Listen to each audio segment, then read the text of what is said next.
Hello, welcome back to Studio U. It is Emma Sutherland, founder of Studio U, and with me, as usual, is Sonya Reynolds, head nutritionist.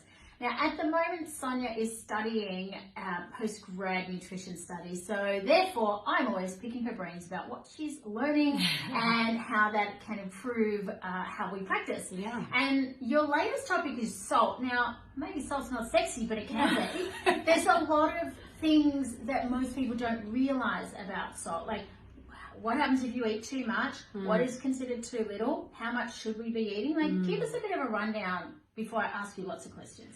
So, a couple of things.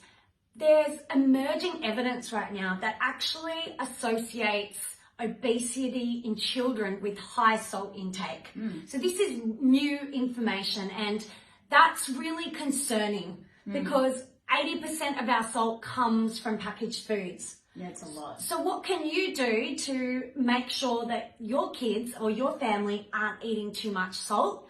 Number one, read food labels. Yes. And what we would ideally like is less than 120 milligrams of sodium per 100 grams. So always read the per 100 grams because it's comparing apples with apples. What's worrying is one cereal that I looked at had over 300 milligrams of sodium per 100 grams. And if you think about a teenage boy who's going to eat five serves.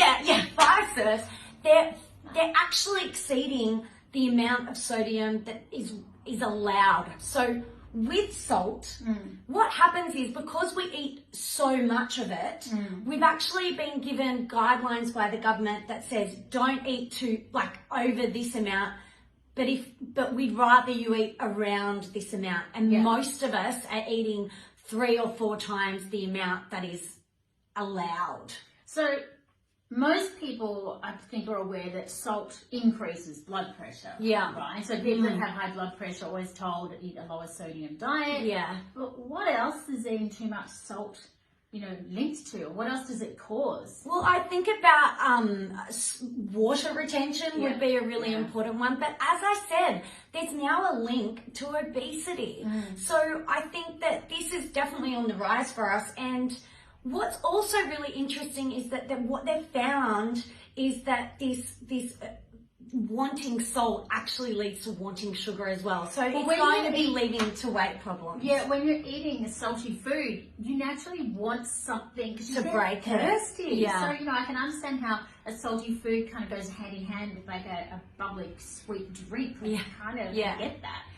So when we're talking about health outcomes, we're definitely thinking about cardiovascular health, but I think we also have to think about obesity now as well.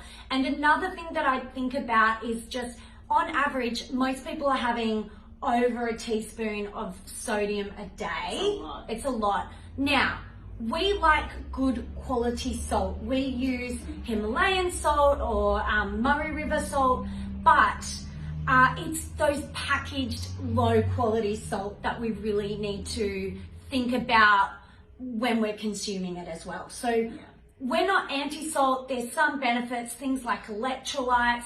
And I do sometimes say to people, put a dash of salt in your water to help with hydration if they're really dehydrated. But generally speaking, too much salt, need to watch it. Okay, really good information there on salt. We will speak to you again soon. Thanks for joining us.